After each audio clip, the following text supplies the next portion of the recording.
Disclaimer, the audio in this video is not going to be good. I have literally never made a YouTube video before and I'm figuring this out as I go. I apologize in advance.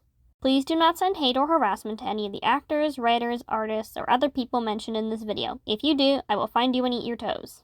Additionally, this video covers some very heavy subjects. Please take a moment to read the trigger warning and age rating. Viewer discretion is advised. Alright, let's get this over with.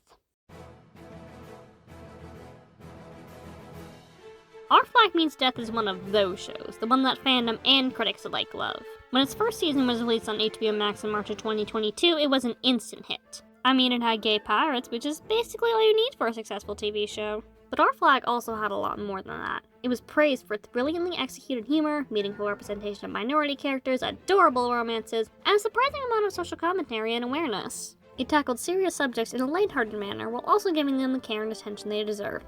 It was, for the first 10 episodes, the perfect show.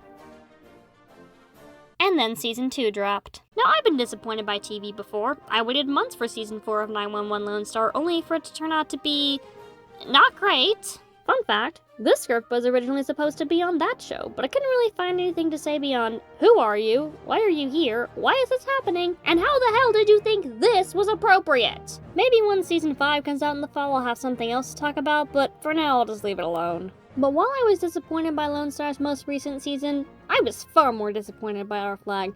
Because Lone Star was showing its cracks relatively early on, and most of this new season's problems are just an exacerbation of the issues it already had. But Our Flag didn't really have many issues in Season 1, and now all of a sudden it's like we experienced a random avalanche of questionable writing. For whatever reason, the writers, and by extension the characters, seem to have lost all of their memories of the prior season, and it shows. Seriously, some of these characters were destroyed so brutally, I think it qualifies as a war crime. So, in the interest of maintaining my sanity, I'm gonna do a breakdown of this molasses flood of a season and explain where I think things went so wrong. I'll be nice, or at least as nice as I can be. Fair warning though, this video is only masquerading as a structured essay, when in reality it's just a semi-coherent rant with a few jokes peppered in because this is the only way I know how to cope. And I should mention that while I was writing this script, I found out the show was cancelled and won't be getting a third season. So I ended up having to rewrite a good portion of it, and at this point I've come too far to not get to complain. Look, I don't want to be here and neither do you, but we're here regardless. So let's just try to enjoy ourselves and maybe learn something new, shall we? Alright then, tighten your goggles and into the cesspool we go. I'm gonna need a nap after this.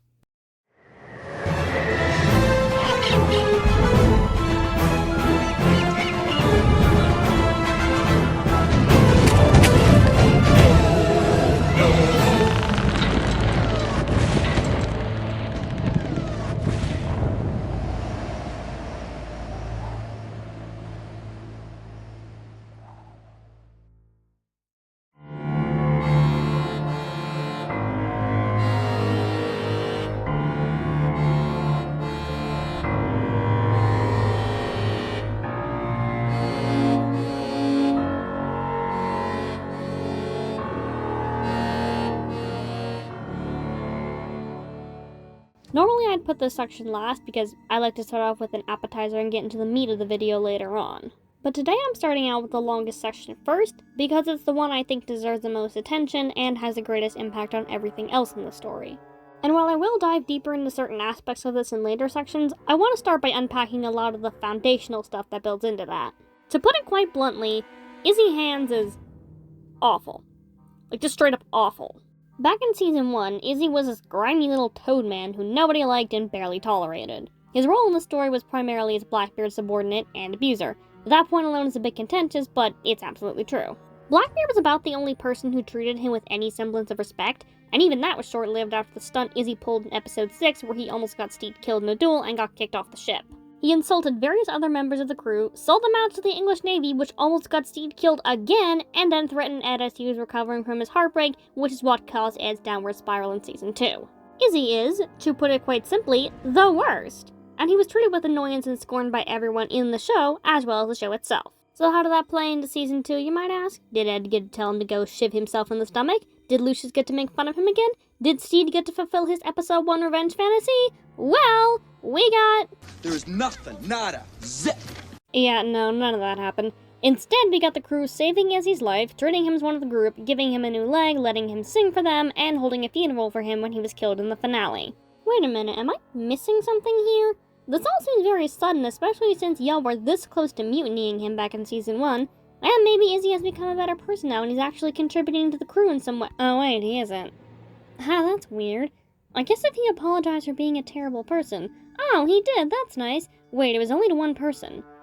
In the final episode. Hold on, what are we doing here? So I'm just gonna let you in on a little secret, okay? Come here, let me just... there you are. Listen up, okay? People don't like being betrayed.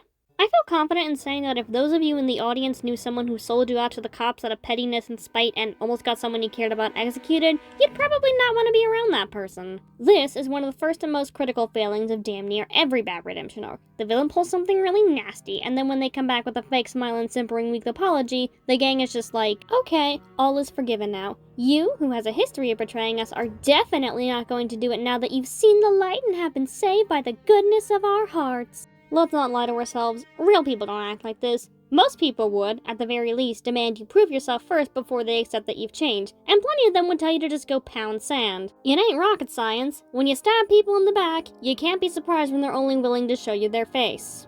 Which is why Izzy's treatment for the rest of the crew is so confusing. They save him after Ed shoots him, amputate his leg to save his life and give him a new one, and are generally chill about him being part of the group. This happens right from the get-go in episode 1, and Jim later has the audacity to tell Ed that Izzy was his friend. His friend? Really, Jim? Really? This is who you consider to be Ed's friend? This guy? What, did you get whacked over the head with a cannonball or something? Because there is no way you could possibly be this idiotic. Honey, I love you, but... What? See, there's an overwhelming double standard in the way the crew treats Ed versus how they treat Izzy. Ed is put on probation and expected to prove that he's a better person than he was before. But Izzy, who also did terrible things, was just accepted as one of the group and mourned without any real consequences for his actions. I'm going to talk more about Ed's arc in the next section, but it's worth pointing out that the reason he even went into his Kraken era, so to speak, is because of Izzy. Recall that in episode 10 of season 1, Ed is starting to process his feelings over his heartbreak from Stede's abandonment and is opening up to the crew until Izzy steps in and threatens him. This is one of Izzy's more egregious actions, not only because of just how cruel and nasty he is to Ed, but how it is literally the catalyst for everything that happens in season 2. Ed's emotional downward spiral, which leads to the crew's abandonment where they meet Captain Zhang, and the eventual result of their actions with Ricky and Spanish Shocky, which led to Izzy's death, is entirely Izzy's fault. If he had just kept his mouth shut for like 2 days, none of this would have happened in the first place. I need to stress this to you. The only reason Ed was unable to properly cope with his heartbreak is because of Izzy, and the whole lead-up to said heartbreak was also entirely Izzy's doing. But if you thought any of this was going to get acknowledged by the show in season 2, sucks to be you, I guess, because it never does. For some reason, no one really seems to think about the fact that Ed went from opening up about his feelings and encouraging everyone else to do the same to throwing Lucius off the ship and marooning everyone else. If I were in the situation, I'd at least figure something was off. Maybe I'd even be suspicious of the guy who got us into this scenario in the first place? But no one seems to notice, and it never gets brought up, not even in private conversations between Ed and Stede. I can't blame Ed for this too much, since abuse can completely screw with your perceptions of reality, and he's definitely not thinking rationally right now. But come on, someone had to notice this. For whatever reason, we appear to have all caught a collective case of amnesia between seasons. Now this is the point where talking about Izzy starts to get complicated, because what we have here is actually the shell of a very interesting character arc. See, if the crew's treatment of Izzy was meant to be read as gaslighting on his part, that would have been perfect. It speaks to how abusers will often convince their victims' loved ones that they're just being crazy and dramatic, thereby tearing apart their support system and leaving them with only the abuser's voice to listen to. Izzy convincing the crew that Ed is just a psychopath who wants to kill them all because he enjoys it, and having that turn out to be wrong, would have been a perfect character arc. For most of the season, I was waiting for the finale reveal to be that Izzy was going to pull something twisted, and everyone would finally tell him to go throw himself off a pier. Granted, seeing Ed constantly getting victim blamed wouldn't have been great, but at least the payoff would have been nice. But that wasn't what happened. Izzy continues to be accepted into the group, and then everyone is sad when he dies in the finale, and this is the part where things get interesting. Izzy finally apologizes to Ed before he kicks it, and Ed accepts his apology and acknowledges him as family. So the only real character development Izzy gets is 2 minutes before he dies. You know, this is literally just the plot of the first God's Not Dead movie. I sincerely apologize for the fact that I compared this show to that garbage Pureflix movie. Please don't read into that too much. Now, this apology is what's mainly been causing people who were previously annoyed with Izzy's character to suddenly start accepting it. But I don't accept it. While I'm glad Izzy apologized, if you're trying to redeem yourself, you're supposed to do that way earlier on in the arc. You have to apologize before people accept you back into the group. That's part of how you earn back trust. But in this instance, Izzy got back in without having to apologize to anyone. Note that his apology is entirely directed towards Ed. You know, the one person he still treated like garbage even after his supposed redemption. Ed's the only person Izzy is still on rough terms with until his apology right before he dies. Since he never apologized to anyone else, and they deserved an apology just as much as Ed, it honestly comes across as the writer saying, "See, he said he's sorry, that means he's better now, you can't possibly be mad at him anymore." Yes, I can still be mad at him, and I am. Are you going to acknowledge the several attempted murders of Stede, Izzy insulting Lucius, and every time he said something racist about Ed? No? Okay, then apology not accepted. By all means, Ed should not be accepting this apology. He should make it clear to Izzy and the others that he isn't necessarily sad over him dying, because he really shouldn't be. Ed is allowed to not mourn Izzy. Ed is allowed to have complicated feelings about him. Ed is allowed to feel as though Izzy dying was ultimately for the better. Ed is allowed to not accept his apology. Or more accurately, he should be allowed, but he isn't. I'm really bothered by the fact that Ed isn't given any space to truly be angry over what Izzy did to him, but we'll discuss that more in the next section. Take a shot every time I say that. Don't, you'll probably get alcohol poisoning. Now, I was very curious to know what series creator David Jenkins had to say about Izzy's death.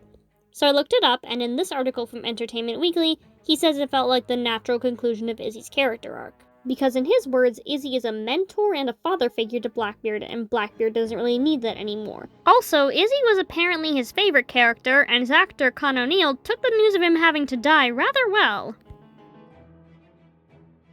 What?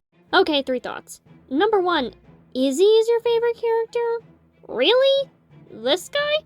I know writers have their baby characters, I certainly do, but you think Izzy is more enjoyable to write than literally everyone else? Okay, whatever. Number 2, mentor and father figure? What the hell, David? What has Izzy taught Ed other than how to be terrible at communicating his feelings? Everything Ed learned about being emotionally healthy came from Stede and Co., not Izzy.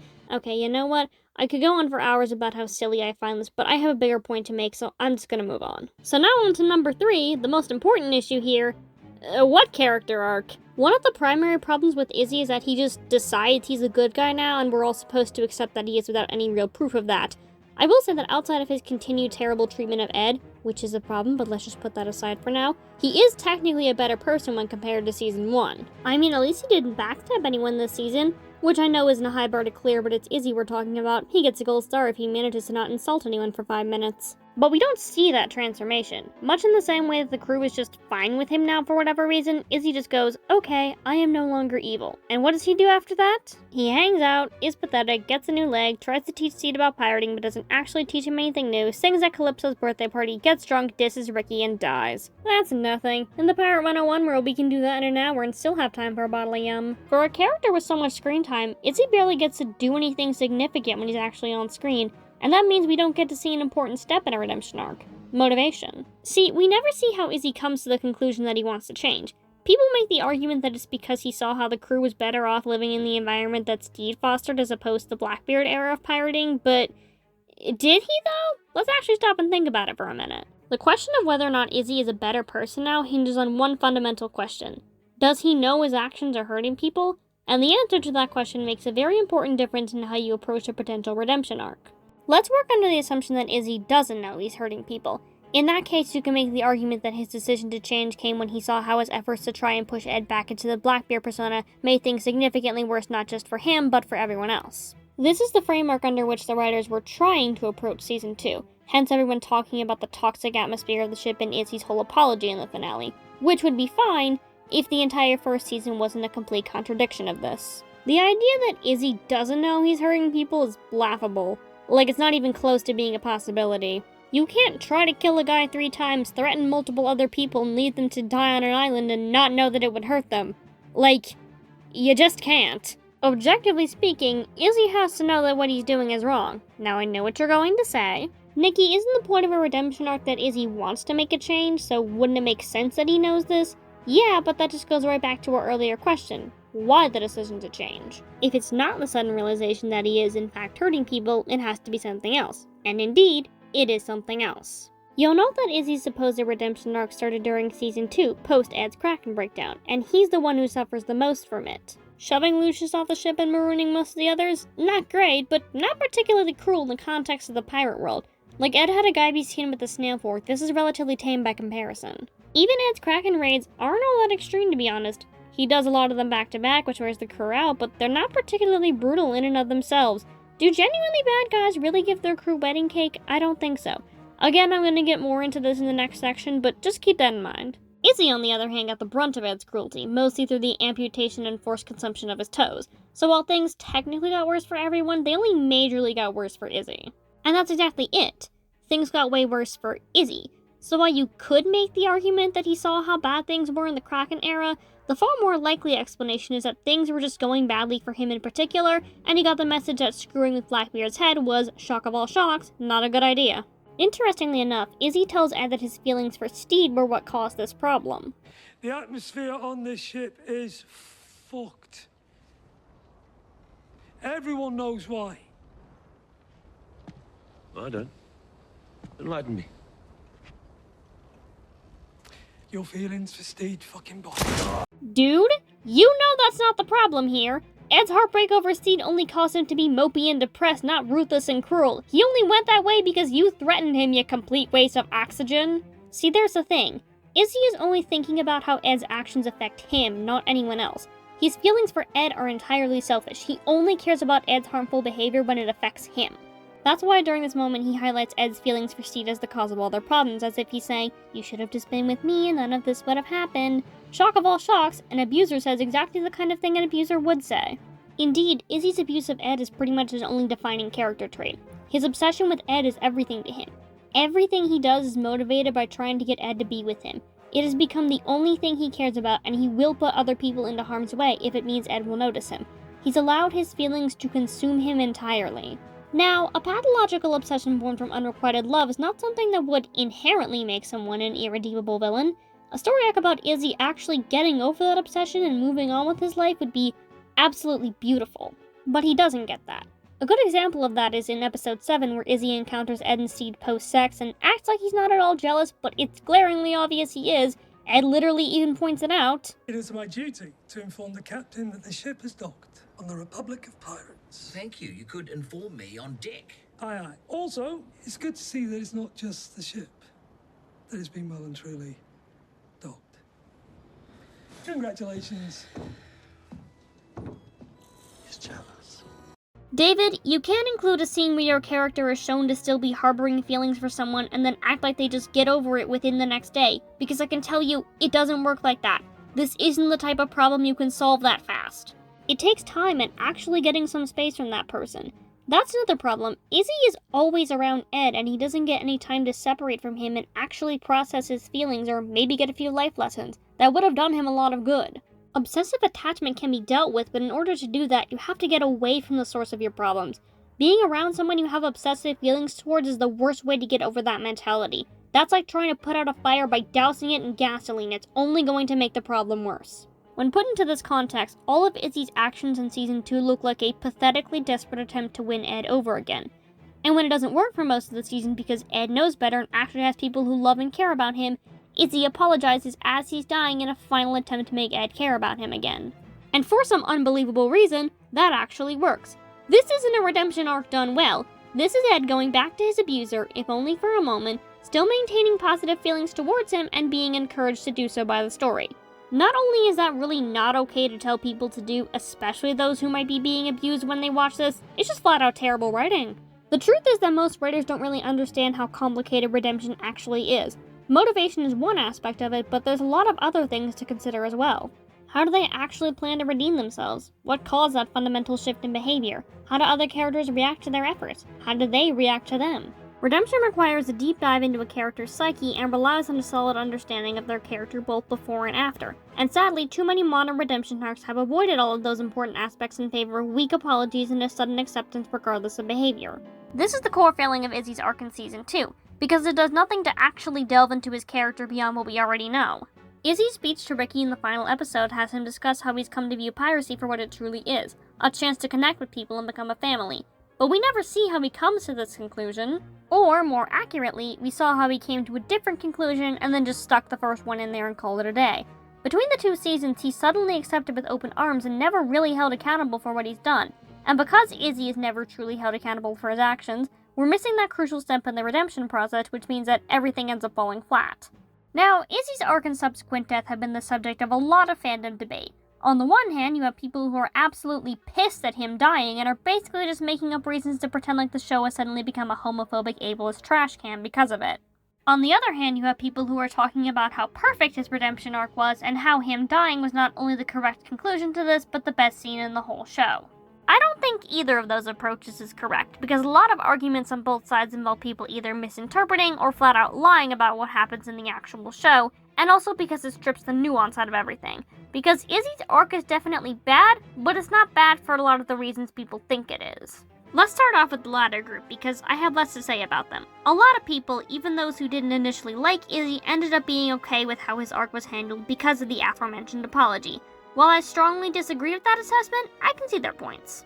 Credit where credit is due, at least Izzy did give a somewhat genuine apology, which is far more than most modern redemption arcs get. Like, at least he put some effort into it, so if you don't take time to actually analyze his arc, it comes across as him being genuine. And the vast majority of those people weren't exactly clamoring for the redemption to happen. They were perfectly fine either way the writers decided to go. But again, I think they're focusing far too much on the fact that Izzy was somewhat of a better person, rather than how well the arc was actually executed. It's missing those steps of real apologies to people besides Ed, and as much as that apology seems genuine, it's the context of the rest of the show that makes me think it isn't. But I don't fault those people too much. At least they actively acknowledge that Izzy was a terrible person in Season 1, which is more than some of y'all can do. They're all relatively reasonable human beings. I don't agree with them, but I can see myself having a perfectly sane and productive conversation with them. On the other hand, time to talk about those people. There is a certain group of fans who are very angry at the fact that Izzy kicked it in the finale. Their reasoning is that our flag is suddenly problematic because they killed off a gay and disabled character. Okay, I can understand that. After all, it's not like we have many more of those. I mean, it's just Stede, Ed, Lucius, Pete, Fang, Jim, Oluwande, Archie, Spanish Jackie, and Bonnie, Mary Reed, Calico Jack, Prince Ricky, and probably other ones I forgot. And Jack died as well, so that's only like 12 characters still alive as opposed to these two. Oh no, what a terrible case of bury your Alright, let's drop the sarcasm, this makes no sense. Yeah, the cope, or should I say lack of cope, among the Izzy Canyon, as they call themselves, is nothing short of hilarious here. I found this article on Gizmodo, which is basically just a list of all the mental knots they've been twisting themselves into in order to justify why this hurt them so much. So let's all have ourselves a little schadenfreude on their behalf, shall we? Before I get into this, just a little note that I found another article by the same author who insisted that Ed also confessed to loving Izzy back and that Izzy was going to try to win over both Ed and Stede, which turned out to be wrong. Spectacularly so. You know, I don't think Linda is doing very well right now. Alright, here we go. We're upset that they killed off an older LGBTQ person. But Ed and Stede are both played by actors in their late 40s, Pete's in his early 50s, and Fang's actor's literally the same age as Izzy's. But his disability was an important part of his character arc. He literally just lost a body part and got a replacement from people who cared about him. Lucius went through the same thing. But Izzy was transcoded, which is apparently because of his, quote, aesthetic, world weariness, dry humor, read emotional abuse, and the way others took him for granted. I'm sorry, they took him for granted? He called the cops on them! The right to not like him and be suspicious of him! Also, sorry to all my trans viewers, but I guess unless you have dry humor or are constantly pissed at the world and have the trans aesthetic, whatever that means, I guess you've really just been cis this whole time. Well, you got me. By all accounts, it doesn't make sense. Look, it's perfectly fine to have your headcanons. I have absolutely no stones to throw in that regard. And I'm not normally one to tell people where to find their representation, but this is a bit weird considering there is an actual trans character in the show. Like, if you want trans representation, there it is, like 2 feet in front of you. Believe me, I did try to do some research into what transcoding is supposed to be, but most of the examples I can find are just characters who cross-dress, are more feminine AMAB or masculine AFAB people, have that aforementioned non-specific trans aesthetic, or shapeshift or transform in some way. The first two are just people expressing gender in non-traditional ways, the third doesn't really have any solid definition, and the last is an actually harmful trope that needs to die a grisly death. That might have been too soon. Furthermore, coding is supposed to be for characteristics you can't directly portray, which you totally could in this scenario and in most others. So if Izzy is supposed to be trans, why wouldn't they just come out, haha, and say it? Also, is it just me, or does anyone else think the correlation between a trans identity and seemingly being completely miserable is a little odd? Like, why does being weary of the world mean you're trans? I'm weary of the world, but that's just because I'm autistic and sad. Whatever, I'm just gonna move on. Oh, also, it's apparently bad that a suicidal character was ultimately killed off, but Ed was suicidal, and he's still alive? So your point makes no sense? Tumblr is also a lovely source for this kind of insanity. Here's just a few of the arguments I saw being made, which all seem to come from one meta posted to AO3, specifically as it was reposted by people who are actually sane. Supposedly, Izzy just nicely left the whole crew on an island as opposed to how violent and mean Ed was. Ah yes, leaving people to slowly die of starvation and dehydration on an island with Buttons, who is known to not be against eating people if necessary, is apparently better than just straight up killing them. Oh wait, it gets better. You wanna know what the most unhinged one of these is? It's how, supposedly, Izzy had an AIDS death, and that was problematic. My sibling in Calypso, he was shot with a gun! Not gonna lie, I cackled like a banshee for at least 5 minutes the first time I read this. Oh god, I need a minute to recover before I kill myself laughing. Alright, schadenfreude over, back to the analysis. Yeah, the arguments from the Izzy Canyon are warped, to say the least.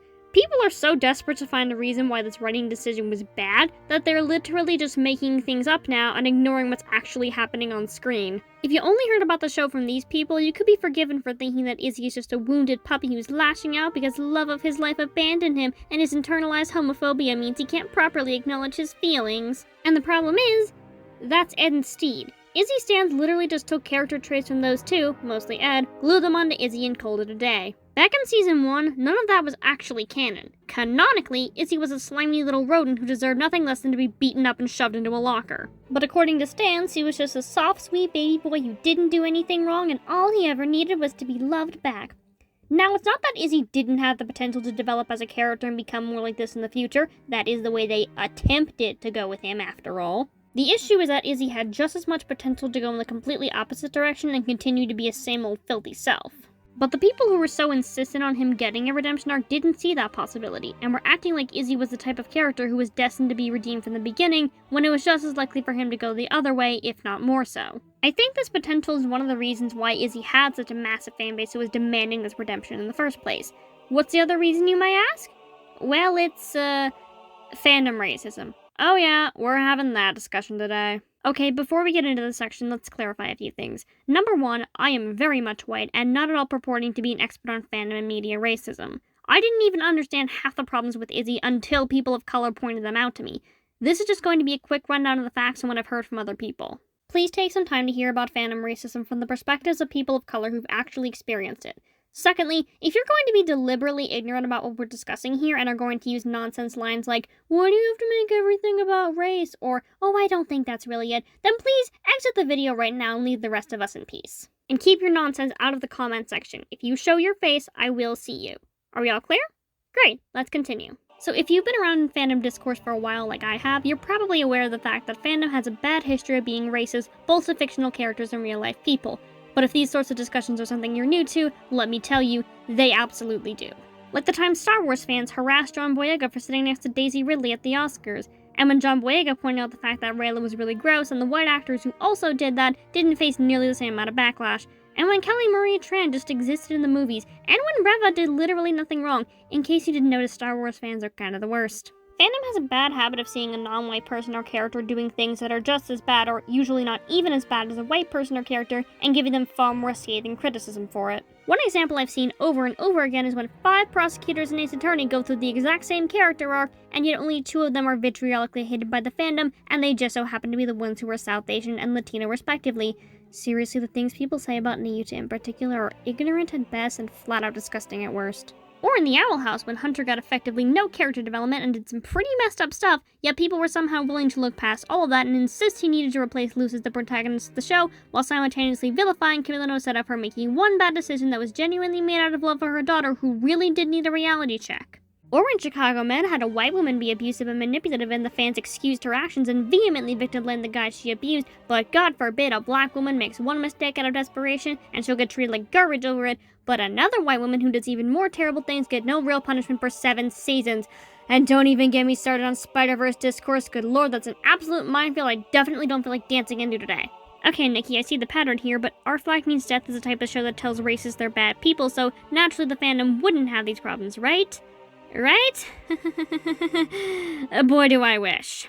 Izzy Hands is an absolute magnet for fandom racists. You'll note how there was no shortage of people insisting that he was actually far more complicated than how he was initially portrayed, and this is something that is common among fans of characters who are villainous white men. Think fan reactions to Arthas Menethil, Kylo Ren, Draco Malfoy, Christian Grey, Patrick Bateman, insert your favorite example here, and unfortunately a lot of these characters do get redemption arcs that try to give them depth and fail. Arthas and Bateman are the only 2 examples I can think of where this idea was invalidated by the story and they were continually portrayed as the villain. That's because Arthas is one of Blizzard's better writing decisions. They don't exactly have a lot of them. These characters are all indeed awful people, but a lot of fandom members are willing to look past all the bullying, abuse, rape, torture, murder, and genocide and insist that they're actually good people deep down. And this directly mirrors how in real life, white men are able to commit terrible crimes and only receive minor sentences, and the public will talk about how they had a difficult childhood and mental health issues and yada yada blah blah blah blah blah blah blah. But when black or otherwise non-white people commit far less severe crimes or get murdered by cops in the middle of the road for walking home, they're not afforded nearly the same level of sympathy. Suddenly it's all about their criminal past, which is usually just drugs or maybe a robbery or 2. Not nearly on the same level as murdering a bunch of people, but the media acts like it is. Another good example of this is in shipping. For Our Flag in particular, the ship between Ed and Izzy is really popular for no good reason. It's called Black Hands, which means that a pretty good ship name is its only redeeming quality. I guess that makes it the radio dust of the Our Flag Means Death fandom. That's just typical romanticized abuse, but then there's also Izzy stans who insist on shipping him with Stede of all frickin' people, which is known as Stizzy. God, I hate saying that word, because apparently Ed is really bad for Stede and he'd be better off with Izzy, somehow. Don't we remember which one of them actually tried to kill Stede? 3 times? In 8 episodes? Nah, forget all of that. Clearly Ed, who saved Stede's life when he didn't even know him and has never laid a hand on him before, is the abusive partner and Izzy would treat him right. Because God forbid we portray an indigenous man with any complexity whatsoever, and don't even get me started on the Steady hand ship, because apparently it wasn't enough to have the other 2, someone just had to dump them together like the leftover dregs of a restaurant beverage. Again, a really good ship name wasted on an absolutely terrible pairing. Also the people who ship Izzy with Lucius because God forbid we go for the actual canon and healthy relationship. This is systemic racism at work. Facing less severe consequences for more severe crimes is only one of the ways in which white people have it far easier in life, but it is one of the most notable. If you think this isn't a problem we're actively dealing with, you need to start paying attention to the world around you. Systemic racism didn't end with slavery. What makes you think it ended with segregation? Again, I'm only going to delve so much into this topic as it's not really my place to discuss. Please make sure you're actually listening to people of color's opinions on this. They're far more important than mine. Stitch's Media Mix is a great source for discussions on fandom racism. You should really check them out, and support them financially if you can. The link to their blog will be in the Google Doc with the rest of my sources.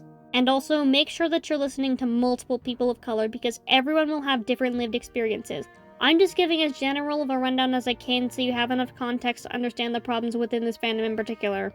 Interestingly enough, Izzy gets at least 2 moments of being racist towards Ed in Season 2. Number 1 is in Episode 3 where he refers to him as a wild dog, which is not an acceptable thing to say about anyone, but especially a brown man. And number 2 is in Episode 7 where he mistakes Ed for Roach. Ah yes, these 2 men who have no features in common except for the fact that they're both non-white totally look alike. I'm sure there's probably more examples that just completely went over my head. I mean, I didn't even know about those 2 until I had other people point it out to me, but Izzy has certainly shown himself to have a pattern of racist behavior. Oh gee, I wonder why Izzy's fans might have a white favoritism problem. Could it possibly be related to the fact that their Blorbo is openly racist? Nah, couldn't be. To say Izzy stans have their priorities out of whack is an understatement. When Ivan was killed off screen after his actor had been fired out of nowhere, very few people were saying anything about it. But Izzy gets a funeral, a decent burial spot, the affection of all the people he hurt, and probably a solid gold coffin just for good measure, and somehow his death was the most homophobic and ableist thing this side of the Atlantic. And I need to make something clear. If Ed was white and Izzy wasn't, no one would be doing this. everyone would be calling out Izzy for his abuse of Ed and demanding he get killed off for getting in the way of the romance between the two leads. And while Izzy definitely deserves consequences for his actions, a lot of people would only come to that conclusion if it wasn't a white man doing this. Also, let's not forget the fact that this is the exact same fandom who made multiple racist jokes and headcanons about Ed eating soap based on that one line where he calls it yummy. This is based on the old racist myth of indigenous people not understanding the purpose of hygiene products and therefore being dirty and uncivilized as opposed to white colonizers.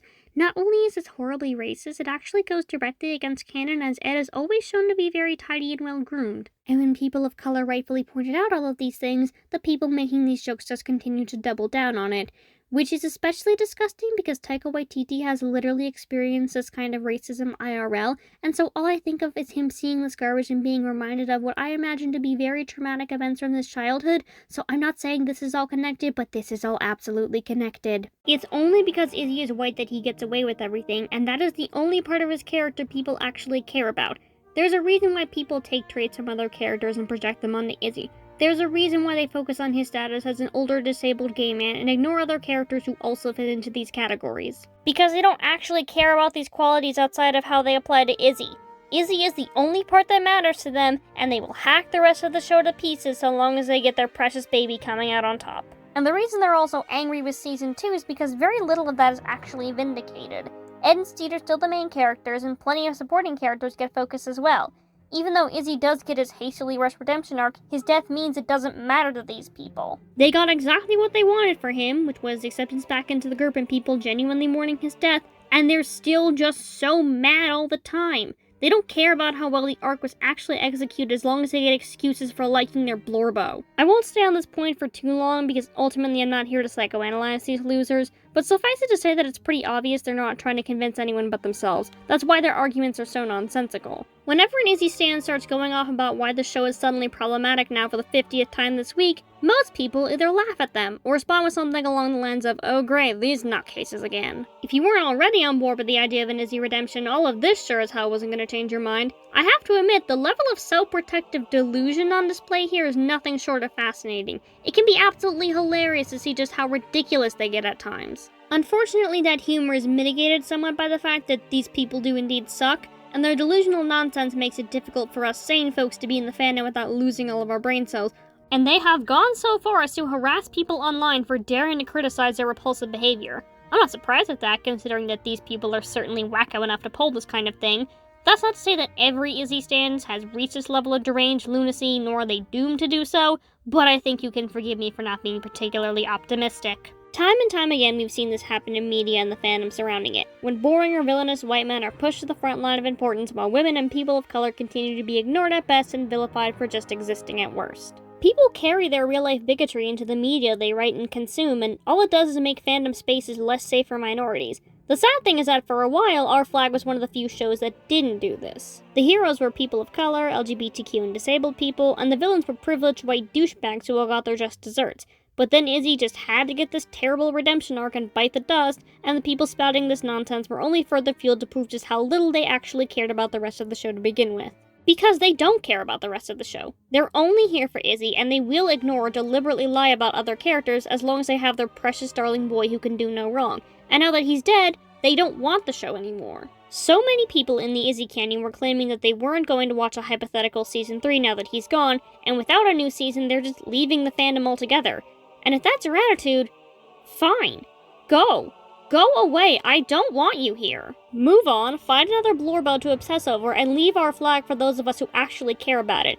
Because for fans of a show all about providing its characters with a safe space, you're certainly not letting people of color have one of those. I am completely aware that not all Izzy fans are like this, by the way. It's true that he does have a tendency to attract the worst parts of the fandom, but there are plenty of people who love him and aren't included in that group. Hell, I loved Izzy back in Season 1, but that's because he was a grimy little toad who made everyone's lives worse, and watching other characters take the piss out of him is funny. Izzy Hands' Our Flag Means Death's own Patrick Bateman, a character who you can simultaneously hate for being an awful person and love for being hilarious, and for whom the entire story is predicated on making fun of them for being a sad, pathetic loser. That morning routine bit in American Psycho is so great precisely because when Bateman starts talking about how he's dead inside like some sort of emo edgelord, you immediately go, oh okay, you're our new punching bag. Why else were all the old Disney villains so enjoyable to watch? I'll give you a hint, it's because they're funny. This is supposed to be a comedy show after all. But I want to get off the subject of the nut job ring and speak to those people with the genuine love for the character. I really feel bad for you guys. You deserved far better than what you got. And if I'm being honest, I'm not even against the idea of Izzy having a redemption arc. I like the idea, need to clarify the idea, of an abuser realizing how badly they've hurt someone, apologizing and making an actual turnaround. While I try to push back against the notions of villains always needing to be sympathetic and redeemable, I'm okay with it when it's done well. But that's the thing. It's rarely ever done well. I personally believe Izzy would have been better off if they just kept him as a villain, but if they were so insistent on doing this, they should have done it better. Redemption arcs aren't easy to write, and while I know the writing staff are very good at what they do and probably could do that type of arc, they just didn't deliver this time, and a really good character was completely wasted because of it. You know, I get it. Everyone has that one villain they really want to get redeemed or try to see in a better light. I'm guilty of this myself. I love coming up with AUs in which the villain of the story is now one of the heroes. I've done it with a lot of villains. Hell, I've literally done this with Izzy himself. But the thing is, I know it's an alternate universe. I know that the character I'm writing is fundamentally different from the original. Oftentimes they share nothing but a name. It's not a bad idea to write things differently than their original source material, but it is a bad idea to pretend you aren't. You can want Izzy to get a redemption, but in order to do that you have to acknowledge that he was a bad person to begin with, and so many people just haven't been able to do that. You see how much I've been going back and forth on Izzy throughout this segment? That's because I just don't really know what to make of his character. I've got people on every side of me making both good and bad points, and really I've only just dipped a toe into the discourse pool. I could try and break down all the issues with this character arc, all the symbolism people are discussing, and pick apart every moment from just these 8 half-hour episodes alone. Believe me, I'd love to. I love discussing things like this. I mean, I started off talking about a bad character arc and ended up talking about fandom racism and the nature of redemption. That is the beauty of a messy story. If nothing else, it certainly gives you a lot to talk about. But if I did discuss all that, we'd be here for a whole week, and I'm trying to somewhat condense all of this analysis into one portion of one video for my audience's sake. The real problem with Izzy is the fact that his arc is just incredibly confusing all around, and it's difficult to come to a real conclusion other than it's a complete bloody mess.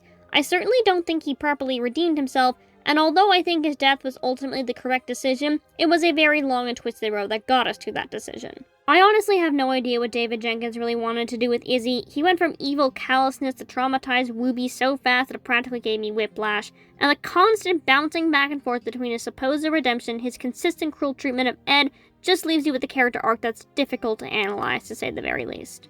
Actually, no, I do have a theory. I think Jenkins was trying to appeal to Izzy stans in order to avoid alienating them, while still trying to stay true to the nature of the story he wanted to create. But if the behavior of these people is anything to go off of, I don't think they should be appealed to. And it didn't even work, because you still alienated those people anyways, and now they don't want to watch the show anymore. There's a fundamental contrast between the type of show that those fans want, and the type of show that our flag inherently is. Because it was never the Izzy show, it was always the Ed and Stede show. No matter what they did with Izzy, he was never going to become the main character, and anything short of that was never going to be enough for the Izzy canon. They would only really like our flag if it was a different show entirely. So at that point, there's nothing left to do except jump ship, lol, and go find another fandom where you can complain when people of color breathe too loudly in your vicinity. You can't offer a valid critique of the story when your only argument is, I wish this was a different story entirely. Go consume another story then. If there was ever a lesson to be learned from all of this, it's don't compromise your own ideas for the sake of people who were never really interested in your work in the first place. Any way you slice it, it seems like Jenkins is just unable to commit to any one idea for Izzy, and so whatever he was trying to accomplish, he unfortunately came up short. Of all the characters in Season 2, Izzy was the one who was butchered the most. Even if I wouldn't personally have made the choice to redeem him, I would have accepted that arc if it was good. Sadly, it wasn't. Whether you're a fan of Izzy or a die-hard hater, all of our Flags fans honestly deserve better than what we got. At least now we don't have to worry about him anymore, but because he's dead and the show's over, we can't do anything else with him, so he's just finished as a character. This is where he's stuck forever, and he has no chance to become better. Izzy was a character with so much potential that just ended up being completely wasted. It's such a shame. God, and Con O'Neill put so much into this character despite the completely raw deal he got. Bless that man, he really is a fantastic actor. I hope he continues to do well for himself. Is that everything? Yeah, I think that's it for this section. Now, completely terrible segue into...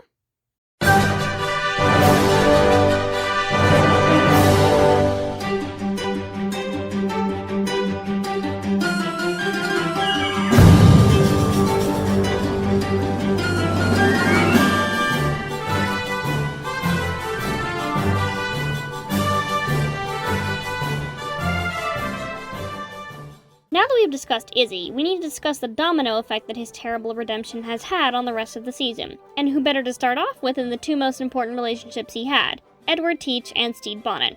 I'm gonna unpack their individual arcs first, and then get into their relationship with each other. Let's start with Ed, because he's probably the second most butchered character this season. Being the love interest to protagonist Stede, he's so far had the most development alongside him. Ed's arc in Season 1 is about being unhappy with the image he's created as Blackbeard, and after meeting Stede, resolving to get past that and start over. Although Ed was known to be rather vicious, this was far more reputation than anything else, seeing how kind and gentle he is to Stede throughout the first season, even when he barely knows him. Honestly, he's just so soft in this show. After getting drafted into the Navy, the two plan to run away to China together. Now there's a statement that definitely gets different post-season 2, but things go belly up when Chauncey Badminton convinces Stede that he's a terrible person, and Stede ditches Ed without even a note. Smooth move, moron. And Ed goes back to the ship and mopes around for a while before resolving to deal with his feelings and move on with his life, but then Izzy threatens him, so he throws Lucius off the ship alongside Stede's belongings, maroons everyone, and just accepts the fact that he'll be living life in a permanent mental breakdown. There we go, nailed it. Now, Ed's relationship with Izzy was very obviously meant to be abusive. There's no two ways about it. You can't spend a whole season watching Izzy threaten, insult, talk down to, dismiss Ed, and almost get his boyfriend killed and not see this as abusive behavior, unless you're a complete idiot. Of course, there are people making the argument that Ed is the abusive one because he sometimes lashes out at people, but it's actually a lot more nuanced than that. Remember how I mentioned that Ed's violent tendencies are entirely a result of being threatened or insulted? This is a trauma response that is linked to Ed's very first abuser, his dad. The only person Ed has actually killed before Season 2 was his dad, and every time he lashes out at people, it's only after they've been complete jerkwads to him. I pointed this out in the last section, but during the Kraken era, Ed was only particularly brutal to Izzy. I know throwing Lucius off the ship and marooning everyone else is pretty bad in a vacuum, but remember that these guys are pirates. Violence is kind of their thing. It's well established that Ed saves the most brutal of his violence towards people like his dad, Izzy, the one guy who called him a donkey, and so on. And, well, they're all terrible people who kind of had it coming. People who don't seriously hurt or threaten Ed don't face nearly this level of violence. This is all clearly set up to be a result of trauma. Ed's fight-or-flight response is to fight precisely because he learned that it works. Just skin the jackass was being racist against you, because does anyone really benefit from them being alive? That's not to say that Ed's behavior is completely healthy, but the issue is less about the maiming and more about the lack of being emotionally open. See, Ed's built up a reputation for being a vicious, cruel monster, but we see that's not the case pretty quickly, especially with Stede. Ed saved Stede's life when they just met, trained him in pirate captaining, and was generally just very soft and sweet with him. Even in Season 2, all he does is thwack him on the head once after just coming out of a coma and not exactly being completely mentally aware. Ed's primary flaw is just struggling to communicate his feelings in general, especially in Season 1. He hides the true extent of his feelings around his dad's death for most of Episode 5, and he takes a really long time to open up about his heartbreak in Episode 10, which he did eventually, until Izzy ruined it. Ed's arc is far more focused on him just trying to be more emotionally vulnerable, and he definitely makes a lot of progress in that regard. There's just one problem. The other characters aren't actually aware of this. In the minds of everyone else in the crew, Ed is the source of everyone's problems in Season 2. Now, Ed shouldn't have done what he did during the Kraken era. I'm not trying to excuse that behavior, but again, none of this would have happened if it weren't for Izzy.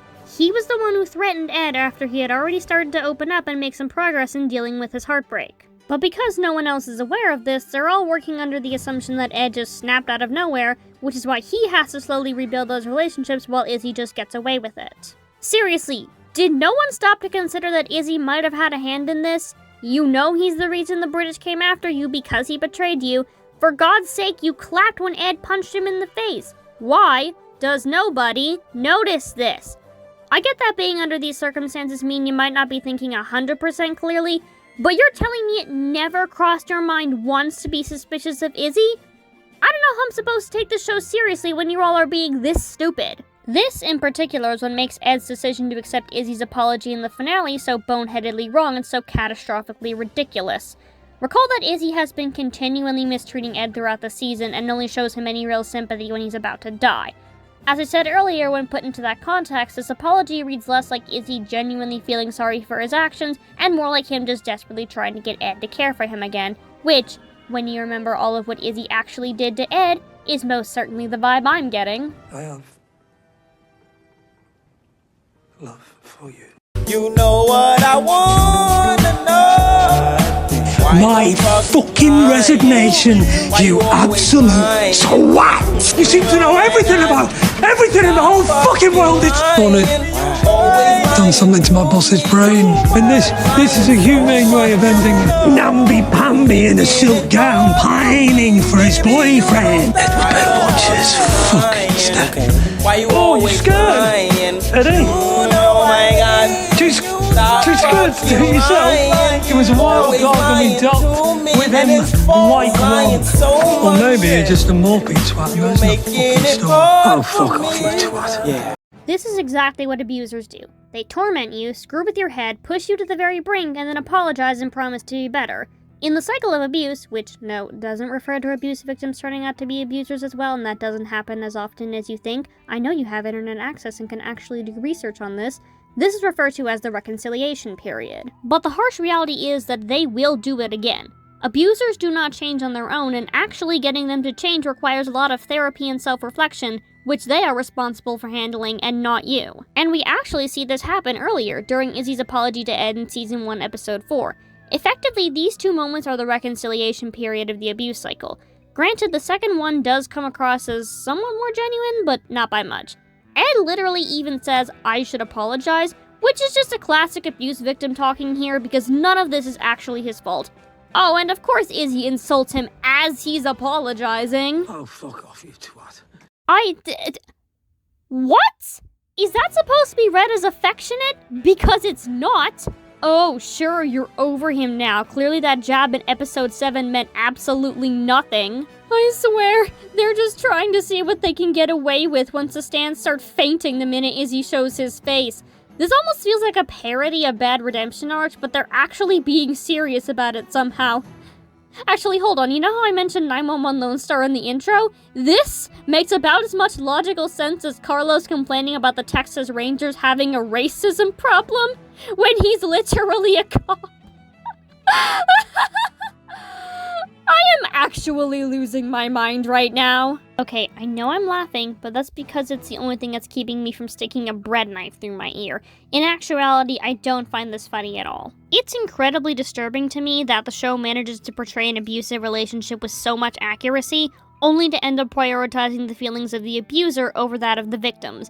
This apology and reconciliation is so forced that I can't believe an actual person wrote this and thought it was appropriate to put in a television show. You know how in Steven Universe the creator depicts a fascist regime with such astonishing accuracy, and even includes all the things that most fictional fascists just gloss over, like genocide, a rigid caste system, chattel slavery, and literal eugenics, only to have the ultimate outcome be a reconciliation between the genocidal tyrants and their victims? Yeah, same problem here. Granted, it's at a much smaller scale, but that's like comparing a single car crash to a massive highway pileup. Someone's still ending up in the hospital. This is the part that pisses me off the most, because it's when Izzy goes from just having a butchered character arc to something genuinely gross and disturbing. See, Frenchie refers to the whole toe severing thing as Izzy and Ed being in a toxic relationship. Which they are, but Ed is not the toxic one. And trying to claim that this relationship is mutually toxic or abusive is just wrong on every conceivable level, because abuse involves a power dynamic. It directly benefits the abuser while draining the victim. Claiming that a victim's reactions are harming the abuser ignores the fact that the abuser was the one who started the harm to begin with. When you poke a bear, it's going to bite you, and that's not the bear's fault. This is victim blaming.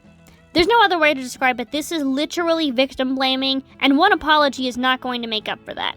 We went from idiot Stan saying Ed is the real abuser to the show saying, well, Izzy was kind of a jerk, but like, Ed didn't have to be so mean about it, you know.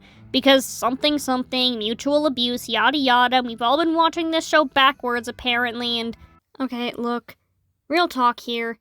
I've seen a lot of stories be absolutely awful to abuse survivors. It's way more common than it should be. And I consider it more of an issue when it's in a children's show because children easily pick up on things and are more prone to absorbing ideas you didn't necessarily expect them to. But I know people who've been abused, and I know that the worst possible thing that you can do to a victim is tell them that the abuse is their fault, or that they're somehow a terrible person for not immediately forgiving the person who abused them. And now, watching Ed have to comfort the person who nearly destroyed his life is just chilling. How does somebody write this? How does somebody look at everything Izzy's done and decide that Ed is somehow the problem in this relationship? How does someone have the supposed heroes of this story gives so much more sympathy to an abuser over the people he hurt, which includes most of them. How does a creator approve this to go into their show after a whole season of doing the exact opposite? I want to be mad, but I'm baffled. All I can say is, guys, you know better than this. And sure, you can argue that this wasn't the intended message, but part of being a writer is that you're responsible for what people glean from your work. And unless you can explain why they're wrong without having to resort to lying or bad faith arguments, then you're the one who screwed up. This is so messed up on so many levels. Alright, I want to stop here and clarify something really quick. I don't think David Jenkins or any of the other writers are abuse apologists, and I really hope that hasn't been the message you guys have been receiving. I know I've been angry at the implications of this story, and while I do believe my anger is justified, I don't think the writers were intentionally trying to say that abuse victims should forgive their abusers in order to heal. Jim's whole character arc in Season 1, the deaths of many other villains, and the fact that Ed was never condemned for killing his father means that this is the exception to the show's rule. I'm choosing to follow Occam's razor and believe my theory that Jenkins was trying to avoid alienating certain subsets of the fandom and just didn't completely think through the implications of this decision. In other words, he was just being a bit lazy and fan servicey as opposed to outright malicious. But there are no two ways about this. This is not okay. This is not healthy, this is not acceptable, and this is not a good way to write. So yeah, Ed's arc in this season just didn't turn out to be as good as it could have. Thankfully, the writers never go so far as to make him a villain entirely. Ed's given the chance to make up for his actions, does so, and gets to be happy at the end. So good on them for getting that right at least. I am just so done right now. And there's still more to this section and 3 more after that. Come on. God, please end my torment. Okay, I'm fine. I can do this. I am strong. I am capable. I will be okay. Now on to Stede Bonnet, who I also have mixed feelings about. Stede has always been my favorite character in the show, and is by far one of the best protagonists I've ever seen in a TV show. He's stuck in a marriage he never asked for, and is just so done with his life that he decides to skip town to become a pirate captain, except he has no idea what he's doing, so he's just kind of completely incompetent about the whole thing. Like, he's really nice to people he's about to rob. He uses a stun move and accidentally kills a guy. I used the stun move. Yeah, no, he looks pretty stunned. Oh my god, Stede, you're so dumb sometimes. I love you so much. Stede definitely has some good ideas about pirating because he actually treats his crewmates like people, which is very antithetical to pirate culture. But he's also very averse to violence, which doesn't really work in the pirate world. As time goes on, Stede starts to become more assertive and learns how to better strike a balance between the two. His arc is about understanding when it's time to show mercy and when it's time to stand up for yourself, which nicely contrasts to how Ed learns to let people in emotionally. It's a lovely contrast that forms a basis for a very sweet relationship. I think the best example of this growth is when Stede kicks Calico Jack off the ship after he kills Carl. Despite putting up with Jack's nonsense for so long, he finally snaps when someone else gets hurt because of it. It's all really great character work for him. Additionally, a lot of neurodivergent people were able to relate to Stede because they felt they shared a lot of traits with him. I mean, he doesn't really get how social interaction works, like when he struggles to fit in at the aristocrats' party, and when he doesn't seem to understand that Ed would be mad at him after he just abandons him without even a goodbye. He's really into the idea of pirating, he loves his books and his collections. Stede Bonnet's hyperfixation is pirates. Don't worry, buddy, you've all been there before. Actually, shoot, I forgot to mention it earlier. A lot of people read Ed as neurodivergent as well. Like, at one point, Ned Lowe calls him an idiot savant, which is literally a term that was historically used against us. When he first explores the revenge, he completely ignores Izzy while being fascinated with all of Stede's things. Also, the scene where Stede has to explain passive aggression to him is just... good lord, I can't tell you how many times someone has had to have this type of conversation with me. So both of these people learning how to adjust and actually start to better understand the world around them really resonates with me. It warms my heart, it's just... aww. But in Season 2, things start getting weird for Stede. There is the fact that he's the only character to show any real contempt for Izzy in this season when he tells him to piss off, which was very refreshing, but it's short-lived when he later goes to Izzy for advice and validates Ed's belief that he was a good person, actually, because we can't have anyone breaking the illusion, lest it make people question this terrible writing decision. Okay, I promise I won't harp on this for too much longer. My main problem is that the story has a strange notion that Stede seems to be taking things too far at times when he really isn't. Like, Ed tries to tell him that he shouldn't make Ned Lowe walk the plank. Why not, though? He's tortured you and your entire crew. His crew doesn't even like their jobs anymore. There's no good reason as to why you should let him stay alive. Hey, Nikki, what about the time Stede burned a guy alive for just kind of being rude to him? Isn't that a problem? Well, yes, dear viewer, it would be a problem if Stede was actually the type of person to do something like this, but he isn't. Just hear me out on this one. Stede's overall character arc is supposed to be about learning how to be more assertive when he's being mistreated, right? Like sometimes you just gotta make an evil psychopath walk the plank. But someone who struggles to do that isn't going to suddenly axe someone off just for being a jerk to them. That's such an escalation. Especially when you saw how bad things were when your boyfriend was having this exact problem, and especially when you're somehow on civil terms with the guy who tried to kill you multiple times. I'm going to keep bringing that up because it's awful character work and lingers like a bad aftertaste. Look, Stede may lack assertiveness sometimes, but he's not an idiot. He shows some pretty strong contempt for Izzy about as soon as they meet, for a while anyway, and he sets a whole ship on fire toying with a bunch of terrible people and watching them destroy themselves. He's always been, for lack of a better term, a snarky little bitch.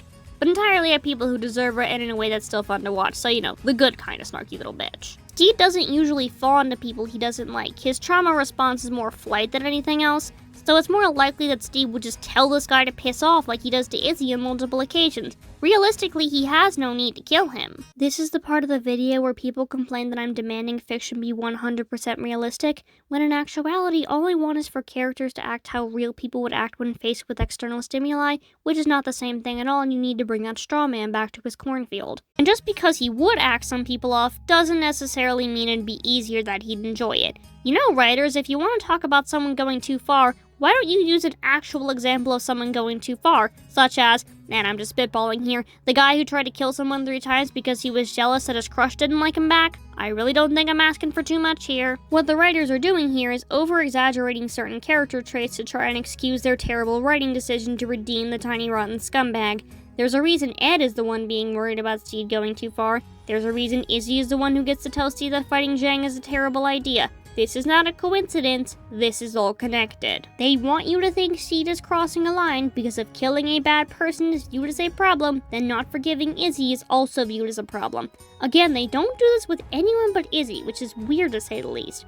I know why they're doing it, they're trying to appeal to Izzy stans in order to avoid losing a good portion of their audience, but a viewer who isn't aware of this tends to miss these sorts of things. That's mostly why I'm here, by the way. I'm trying to break things down for people who might be bothered by the season but don't know why. All of that aside, most of Stede's focus in this season is trying to repair his relationship with Ed.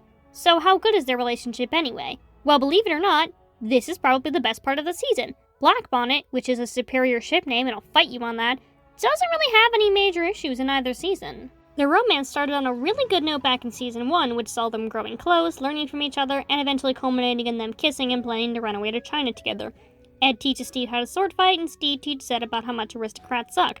They go on a treasure hunt and talk about retiring to open a little hotel together. They're so cute, I love them so much. Unfortunately, Stede majorly screws things up when he doesn't tell Ed he's going home and just ditches him. Eventually, he realizes he's being an idiot and leaves to go find his crew and track down Ed. The opening scene of season 2 shows him stabbing Izzy and reuniting with Ed, which is such a good opener, and it's a damn shame they didn't go this way in the show proper.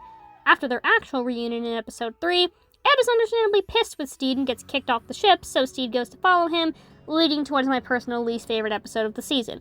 On the one hand, we have Ed and Stede actually talking about their feelings, but it's undercut by Anne Bonny and Mary Reed being uncomfortable to watch. And on the other hand, the crew gives Izzy a prosthetic legs, which is far more than he deserves. It does pay off well enough because we get the two of them just talking about their feelings, their relationship, and resolving to do their best to start over. Which, by the way, is the single best part of any show ever. You can argue with me all you want, but the truth is that characters and their relationships are the single most important part of the story. Even a terrible plot can be tolerable if you have a few good characters to enjoy. That's the thing about our flag. With the exception of Izzy and a few small others, all of these characters are very enjoyable to watch. So even when the story gets weird, you can still have fun with the show. Anyway, the next episode is Ed on parole wearing a cat collar and just looking at Stede like he's the most precious thing in the world. And whose idea was it to make one of history's most fearsome pirates so soft? Because I love them so much for that. They kiss at the end of the episode, but agree to take things slow, and then sleep together in the very next episode. Bravo, gentlemen. Things are fine for a while until Ed's concern over Stede potentially falling down the same dark hole as he did leads to him believing he jumped into things too quickly and deciding to abandon piracy as a whole and become a fisherman. Because isn't realizing you're interested in something and immediately jumping into the most advanced version of it before realizing you've bitten off more than you can chew not the most neurodivergent thing in the world? You and me both, buddy. The two of them have a really bad fight over this, but when Prince Ricky's anti-piracy campaign results in a lot of destruction and Ed finds out he's not actually cut out to be a fisherman, they both realize what they really needed was each other. I'll level with you guys. The scene in episode 8 where Ed just casually kills British soldiers while reading Stede's love letters is probably my favorite scene in the whole show. Just the way Stede pours his whole heart out to Ed, who reciprocates just as much, and how he literally slaughters every bad guy while falling for his boyfriend all over again. It's so good, you guys. It's adorable. I'm telling you, our flag is at its peak when it's just be gay, do crime the show. Then Izzy dies, oh no, yada yada yada, and then they finally open that hotel together. Hotel? Bar? Restaurant? I forgot what it was supposed to be. Called Blackbeard's Bar and Grill and other delicacies and delights and fishing equipment. Ah, there we go. Some people were really whiny about the fact that these two would dare decide to give up piracy and settle down together, but they can go cry about it. The truth is that piracy has caused Ed an inordinate amount of pain and trauma. Granted, it's less about piracy itself and the fact that he just works with terrible pirates, but it's still painful either way. It's perfectly natural for Ed to come to the conclusion that he's better off if he leaves that part of his life behind him. This is the conclusion Stede came to regarding his family in Season 1. He initially thought his life as an aristocrat was bad because it wasn't exciting enough, but in truth it was because he was living with children that he loved but couldn't care for, and a spouse that he was never going to be able to love the way she deserved. He was only in that life due to social obligations. Stede's time as an aristocrat, especially his children, is never seen as a regret for him, but rather something he had to make the best out of. He probably didn't want children, but was basically required to have them, and that's not an unreasonable position to have. Not everyone is cut out to be a parent, after all. The entire situation is pretty awful for everyone involved. It's only after Mary just straight up tries to kill him that Stede realizes that him trying to live a life that isn't suited for him is just going to make things worse for everyone. He loved his children, and he never even entertained the idea that they were a regret for him, but he just couldn't be the father they needed. He tried his best, but it just wasn't meant to be, so Stede leaves that part of his life behind and resolves to move on as best as he can. Ed has to come to a similar conclusion in Season 2. I think his decision to pursue a life of piracy was likely an attempt to escape his bad home life, particularly the poverty. Remember, his dad is dead at this point, so the abuse isn't really a factor anymore. Ed has a loving mother, but he's still envious of those with material wealth, and if you get good at raiding ships, there's an easy way to quickly accrue a lot of money. This also explains Ed's fascination with understanding the upper class and why his plan to kill Stede, which I should add was mostly to appease Izzy, involved him taking his place as opposed to just killing him. This actually makes the two narrative foils in a way. Ed got into piracy for material comfort while Stede got involved for the thrill of freedom and adventure.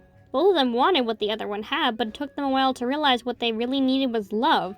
From each other, sure, but also from the crew who showed them what a family was supposed to be like. You know, like Izzy's speech to Ricky in episode 7, which really should have been coming out of one of their mouths instead. Why does this guy have to get all the important moments? What Ed and Stede got most out of piracy wasn't money or adventure. It was people who loved them and cared about them and wanted what was best for them. And after they realized that and how strong their love really was, they knew that piracy had given them all it could, and now it was time to put that part of their lives behind them. And again, this is particularly important for Ed, who has a lot of trauma associated with his time as a pirate and is more than welcome to not want to do that anymore. For all my criticisms of this show, I really love that these two actually get a happy ending, something that LGBTQ characters have historically not gotten. Honestly, the LGBTQ representation in the show is so good. I mean, they include men, women, non-binary people, older people, plus-size people, people of color, disabled people, polyamory, and even unhealthy relationships. They don't always handle them well, but I do appreciate the effort. A lot of creators and fans have become way too accustomed to being satisfied with table scraps for representation, but our flag gave us a whole 5-course dinner and it was amazing, until the show got cancelled because corporate executives love the taste of your tears. Overall, I'm in two minds about Ed and Stede. On the one hand, their individual arcs are very messy as a result of the writer's terrible handling of Izzy, but on the other hand, their relationship with each other is handled very well. I feel the same way about these two that I feel about Tarlos from 911 Lone Star. Regardless of any problems they've had on their own, and boy are there a lot of them, the relationship is one of the best parts of the show. If nothing else, I hope this section in particular demonstrates that I'm trying my very best to be balanced towards our flag. I'm worried that so far I've come across as very angry and combative, but the truth is I'm taking a far more measured response than you might think. I just hate seeing some people shower the writing in praise and others reject it entirely. Neither of those are reasonable approaches, and I'm trying to move beyond them. I hope those efforts have been able to shine through thus far, but if not, I understand. This script does not have as much structure as it should. My thoughts are very scattered. I'm not as articulate as I wish I could be. I just try to make sense wherever I can. TLDR, ship black bonnet for clear skin. Alright, who's next? Yes, time to talk about teal oranges. Or not teal oranges, I guess.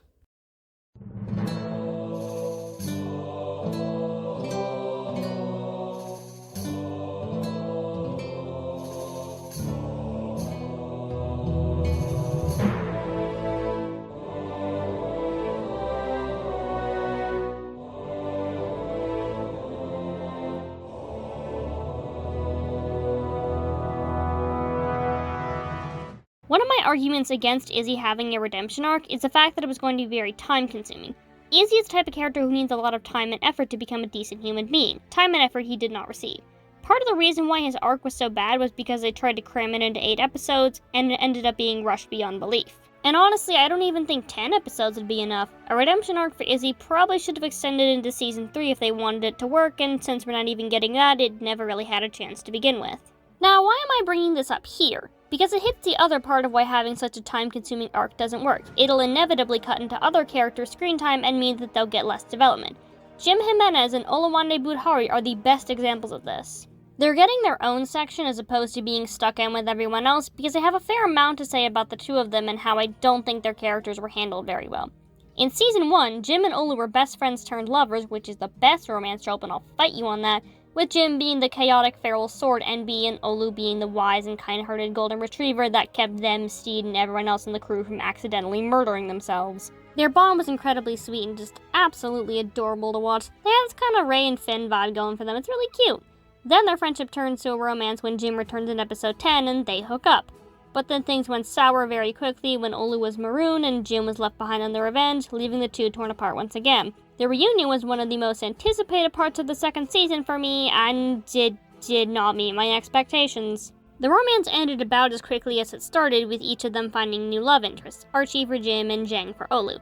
Now, I didn't necessarily object to the two breaking up. I think it's nice to see a couple who can end their romance without ending their friendship, because it's very rare that there's actually a need to do that. Excusing abuse, cheating, or anything else bad, I think it's perfectly fine to stay on good terms with the next partner. My issue is that neither of their new relationships were done very well. Let's start with Jim and Archie. While I absolutely love Archie, I don't think pairing her up with Jim was a good idea. My main issue is that the two of them just, I don't want to say have no chemistry, but I just don't know any other way to put it. The reason Jim and Oluwande work is they're established as best friends who constantly look out for and help each other. But what do Jim and Archie have in common? Dealing with the outcome of Rat Boy being unable to handle his feelings like a grown-up? Lucius did not deserve that nickname. Give it to the actual rat of the ship. I hate to break it to you, but that's not love. That's just bonding over shared traumatic experiences. Which is not what trauma bonding actually is. That's more what Ed's dealing with, but I digress. I know going through similar experiences helps you empathize with another person, and most of my favorite ships consist of characters like that. But there's a difference between that and having nothing else in common whatsoever. Shared negative experiences can't be the only thing you bond over. There's gotta be more to it than that. If this had been framed as Jim having a trauma-induced rebound, that would have been one thing, but the fact that they're still together by the end of the season indicates that this was meant to be viewed as a genuine and lasting relationship, which it really isn't. Jim needed a partner who they could actually have a real relationship with, which they sadly didn't get here. And it largely comes down to the fact that with so much screen time for Izzy, there wasn't really a chance to develop this relationship. Now on to Olu and Jang, which is slightly better, but not by much. While we're here, can I just say that I freaking adore Jang. She's my favorite of the new characters from Season 2. The lady literally conquered China, led a crew of hundreds, saved the gang from Spanish Jackie, put Stede in his place, and killed a bunch of British soldiers while Ed and Stede were busy making out. She's a great captain because while she prefers negotiations to achieve her goals, she won't hesitate to get violent if necessary. She kind of has this attitude of, I am so done with every single one of you incompetent buffoons, and takes absolutely no crap from anyone whatsoever. And she's literally the most beautiful woman I've ever laid my eyes on. Like, look at her. She's gorgeous. I think Rebo Kyan might actually be an angel. And equally good is her first mate, Auntie, who I wasn't expecting to like nearly as much as I did. The two are supposed to be a narrative foil to Ed and Izzy, you know, good first mate versus bad first mate. Auntie is more cautious and skeptical of outsiders than Jang, but it's clear that she genuinely cares about the well-being of her captain and crew. And Jang, although she doesn't always agree with her, respects her in turn. She's devastated when she believes Auntie died in the explosion caused by Ricky's clocks and blames herself for her death, but when Auntie turns out to be alive, she's beyond relieved. The two have a very strong relationship, which is probably how they've survived for as long as they have. Also, Auntie kinda had a thing for buttons, which I didn't see coming, but definitely found very funny. So Zhang is great, and her relationship with Olu is certainly an improvement when compared to Jim and Archie's, but not by too much. I totally understand why Olu likes her. She's a hot sword-wielding pirate queen, which is more than reasonable, and it seems like he has a type, which I really can't blame him for.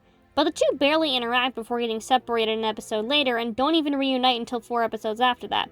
Jim encourages Olu to get her back. Everything else aside, I really do appreciate how supportive they're being, and I think they get together, but it's not really made clear. The only improvement here is that this relationship is established as a genuine attraction on both of their parts as opposed to just bonding over hacking some loser's leg off, but it doesn't really have the chance to grow nearly as much as it should, and without a 3rd season, there's no chance for this to improve in any way.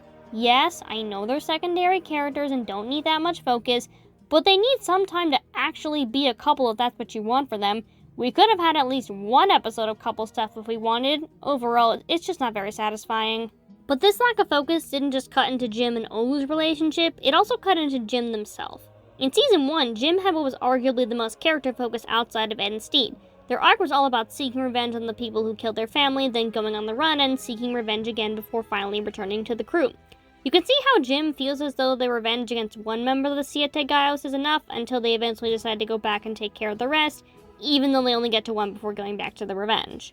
I love this arc because the narrative never condemns Jim for wanting vengeance, which is valid. I mean, watching your family get murdered in front of you is already one of the single most traumatic things you can go through. Imagine having that happen to you as a literal child. No wonder Jim's out for blood, Lord knows I would be. So they get the revenge, or about as well as they can, and it's very good. They're also great non-binary representation, which is nice to see, especially since NB rep is really hard to find and good NB rep is even harder. There's just one tiny problem with all of that. Well, it's less about the Season 1 arc and more about how Season 2 screws with it. In Episode 8, Spanish Jockey mentions to Jim that the other 5 Siete Gallos are probably dead, keyword there being probably. This leaves the door open to potentially come back to the storyline in the future if the writers ever chose to do so, but they never did. None of this is ever brought up in Season 2. Now, I don't necessarily have an issue with deciding to put this story to bed here. It wrapped up well enough that I'm happy with it where it is. My issue here is twofold. Number 1, this vengeance plotline is the only major aspect of Jim's character outside of their relationship with Olu. Well, I guess there is their gender identity, but that wraps itself up by Episode 4 and never really becomes a big deal again. So if you take away this aspect of their character, that relationship is all you really have left to do with Jim. And since it wasn't handled well, Jim's whole character ends up falling completely by the wayside. Of course, there's an easy solution to all of this. You could have just written a new storyline for them. Maybe have them be the one to teach Stede how to pirate better in Episode 5. Harkens back to the very first episode where they tried to teach him how to fight. Oh, but you see, doing that would mean the tiny trash man is 15 fewer minutes in the spotlight, and we can't have that now, can we? The second issue with dropping this plotline here is that it is now left entirely in the past, and as we've established earlier, a lot of what happens in Season 1 is completely forgotten. It's not just that Jim is no longer pursuing revenge, it's that they've completely forgotten that they were. The thing about trauma, especially trauma at that age, is that it affects the way you think and feel and move in the world. Jim has spent nearly their entire life focused on getting justice for their family, and that mindset should make them a lot more sensitive to other people's trauma. When Izzy almost gets Stede killed by the British Navy, Jim wasn't there to witness it, but someone very well could have told them about it afterwards. And if you're someone who knows what it's like to watch the people you love be brutally murdered right in front of you, knowing that it almost happened to another person should give you a deep amount of sympathy for them. I highly doubt you would get in the way of them enacting revenge on the person who hurt them. And yet, despite all of this, the writers have the audacity, the unmitigated gall, to make Jim of all people claim that Izzy was Ed's friend. Jim, the person who should be the most sympathetic to Ed's trauma, is now being an absolute rancid jar of peanut paste to him. Okay, fine, I'm cool, I'm fine. Effectively, what we have here is one trauma survivor telling another trauma survivor that he's wrong for reacting violently against someone who, I'll remind you, tried to kill the guy he loves on 3 separate occasions. Normally, this contrast is used as a way for a writer to pit a good victim against a bad one in order to make people feel guilty about being angry that they were mistreated, which is dumb and awful and needs to stop being a thing. Considering Jim did get vengeance, I don't think that's the intention here, but it's still not good. It makes the whole line not only really gross and victim-blamey, but also very confusing and hypocritical. Like, you know how to do this arc correctly. You did it last season. Just answer me straight up. Why is Jim allowed to seek revenge against the people who hurt them, but Ed isn't? I know I keep bringing this up, but I do it because that's the crux of the issue here.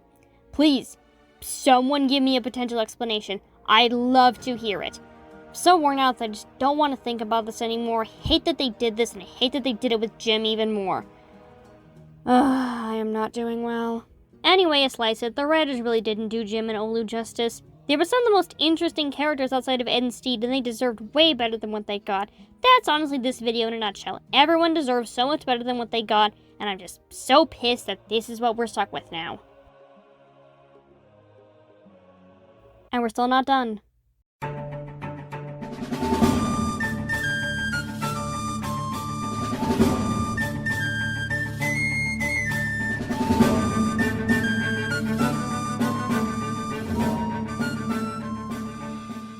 This is the part of the video where I just quickly run through each of the other characters because I didn't have enough to say about them to give them their own segments.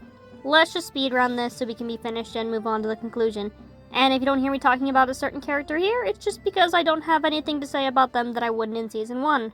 Starting off, I am so glad Lucius turned out to still be alive this season. Okay, I knew they weren't actually going to kill him off, but it was still a relief.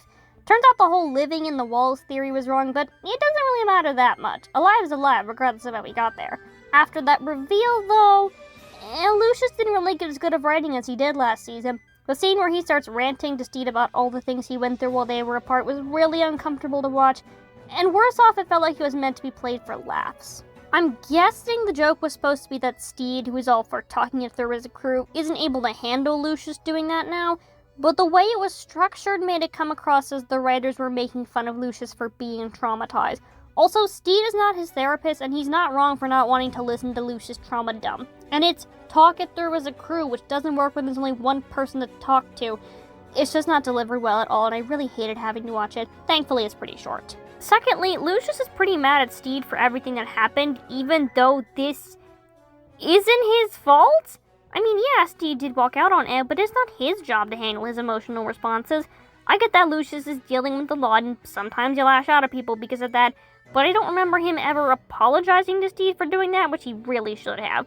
Lucius is also mad at Ed for throwing him off the ship, which is perfectly understandable, but considering they both lashed out at innocent people due to their own emotional issues, they both should have apologized, and Ed was the only one to do so. It just feels like the writers are putting way more emphasis on Lucius's trauma, which really isn't fair. Additionally, it bothers me that he's far angrier at Ed and Stede than he is at greasy toadskin over here. Goes back to that double standard we talked about earlier, especially when Izzy is directly tied to the impromptu swim to begin with. This guy slut-shamed you, tried to blackmail you, almost killed your captain and got you thrown off the deck, and you're just fine with him for some reason? What is this writing team on, and just how addictive is it exactly? It isn't all bad, though, since we got plenty of Lucius and Black Pete moments, which ultimately culminates in them getting married in the series finale. Just like Black Bonnet, these two have always been written very well together. Their wedding is by far one of the best moments of the season, and the show overall. It's lovely, they're adorable, and deserve all the happiness. Also, Lucius looks amazing with a beard. Buttons becoming a bird makes me both very happy and very sad. I'm glad he got what he wanted, but it means that he's completely absent for the latter half of the season, which is a shame because I quite like Buttons. He's funny, he's got a lot of personality, he doesn't care what other people think about his various eccentricities, and he hexes Calico Jack. What's not to love? I don't know why they axed him. No, I do know why. It means more screen time for Izzy. God, everywhere I turn, I can never escape the little louse. You know who they didn't mess up on? Spanish Jackie. I've always appreciated how Jackie was the only antagonist who wasn't a true villain, as her motivation for vengeance for a loved one she believed was senselessly murdered. You know, the same as Jim. After she learns about the truth, she becomes an ally to the crew. It's honestly very refreshing to see a show do this with a black woman, while all of the other very white villains are just fuel for the death machine. In worse shows, this standard would be reversed, but these writers actually know what they're doing, mostly. While Jackie doesn't appear much in Season 2, she's absolutely incredible when she does show up. Jackie starts off taking in the crew when they're homeless, even taking the Swede as a husband? Gotta admit, of all the pirates she'd want as a husband, I wasn't expecting the Swede to be one of them. Well, whatever works for her. She also slices off Ricky's nose, and when the British invade in episode 8, she poisons their liquor and kills most of them. Good for her. Then she and the Swede join the crew again to finally bring the whole gang back together. Really, my only complaint about Jackie is that there isn't enough of her, but she is a supporting character after all, so I don't really consider it an issue. I would say she's one of the best characters in the show, as she's basically the only character who is effectively perfect. Wee John is basically just being Wee John, but we got him in drag for one episode, which I definitely did not know I needed until I got. It was great! And then Izzy just had to be there. Every time. Actually, since we're here, I want to point out the difference between the decision to have both of these characters in drag. Well, is Izzy really in drag? He's just wearing makeup. I don't think that counts. Anyway, the whole thing about this bit is that it doesn't really have any story or character purpose. It's just silly fun. Now, I've got nothing against silly fun. Quite the opposite, in fact. I think most stories today are suffering from a lack of silly fun. Season 2 in general felt a lot darker and moodier than Season 1, which is just dumb because this is a gay pirate rom-com. Dark and moody is not what we're supposed to be going for here. This scene in Calypso's birthday is one of the few moments where the show actually feels like it was back in Season 1. A fun, lighthearted story about silly gay pirates having silly fun and being silly. Wee John having silly fun makes sense because that's basically the entire point of his character. His entire purpose is to make you laugh, as is most of the cast. They spend most of the show just having silly fun. But Izzy doesn't really have that. He's been all grim and growly for so long that trying to make him do the silly fun thing doesn't really work because it comes so out of the blue for him, it's like he's suddenly become a completely different person. He's not about silly fun. Leave the silly fun for the people who are actually about silly fun. Also, I know Con O'Neill has a long history of playing male characters who present more traditionally feminine, and I love that about him. But Izzy Hands would sooner gouge his own eyes out than wear makeup. You don't have to have him do this in every show he does. Just like you don't have to have him sing in every show he does just because he was in a Broadway musical. He's got far too much range as an actor to stay confined to just doing a few things. Fang, whose real name is apparently Kevin, is really good this season. Not only is he being his usual adorable self, but he gets a moment to shine when he goes fishing with Ed in episode 5 and gives him a few life lessons. He's the best. I love you, Fang. Never stop being you.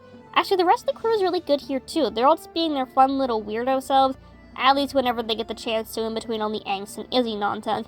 I love that whole bit with the cursed suit. It's more of that silly fun we've been missing so desperately. I mean, I love Stede as much as the next girl, but sometimes his suffering is funny. A hashtag more silly fun. Moving on to some new characters, Prince Ricky is a pretty solid antagonist. He's another foil to Stede, a fellow aristocrat who wants to pursue a life of piracy, but unlike Stede, doesn't manage to find any value in it and just becomes very bitter about the whole thing to the point where he plans to destroy piracy because he lost his nose. Oh my god, dude, it's just a nose. Get over yourself. He fails, because of course he does, and although he escapes by the end, the crew is probably going to track him down and get vengeance. Ricky's nothing particularly special, but he does his job as an antagonist very well, which is all he really needs to do. Also, he killed the rat, which gives him more points in my book. Can't believe Horngold only got to show up in the gravy basket. When they announced he was going to be in this season, I really thought he was going to team up with Izzy to get revenge against Ed. Damn, that was a letdown. But I think what they did with him was a very good exploration of Ed's trauma, and I guess we can't have everything we want.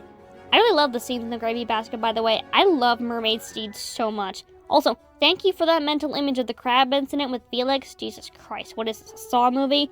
No, wait, why did I say that? No one give those writers any idea. And Bonnie and Mary Reed. I originally wasn't going to talk about these two because I didn't know what to say about them. I just didn't care for them. Like, I am all for chaotic lesbians, and I knew that would be the way the writers went with them, but this ain't it. They poison and stab each other, and they seem to think it's spicy, but it's really not a very healthy relationship dynamic. And one of them hits on Stede. I don't even remember which one because I literally do not care about them enough to remember who's who. I know some people like this kind of thing, but I just don't. It's not like Gomez and Morticia where their relationship is unconventional but still very affectionate and loving. The two of them are clearly portrayed as having a very unhealthy relationship. Granted, it's mostly just there for them to serve as narrative foils to Ed and Stede, who actually managed to make up despite their flaws. Which would be fine if Anne and Mary were actually enjoyable to watch, but for me, they're just an uncomfortable presence, and I didn't really like this episode very much. Okay, now I'm gonna get annoyed again. Why did they even let Ned Lowe be in here? Was all of those scenes of the crew getting brutally tortured absolutely necessary? No, they weren't. I initially had to skip this part of this episode, but I watched it again because I just needed to know what happened to write this, and wow, it was so not necessary. And it interrupted the silly fun! No, David. Bad David, you had one job here. Okay, let's push that aside and actually talk about Ned.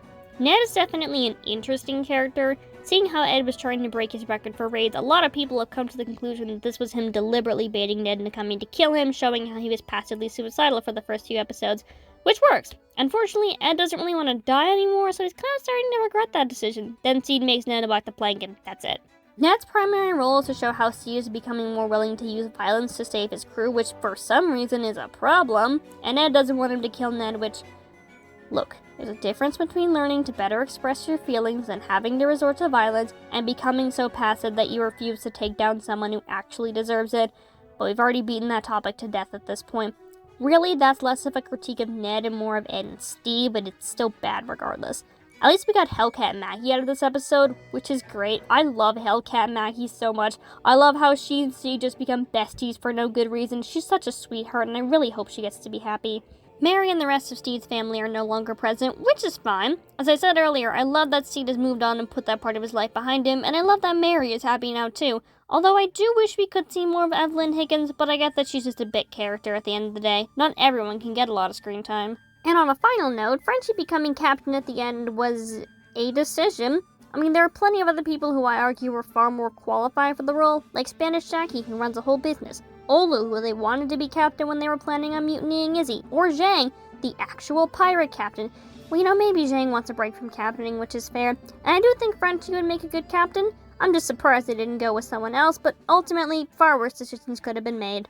And with that, we're done with character analysis. So let's just wrap this up so we can finally put it to bed and you can do something better with your time.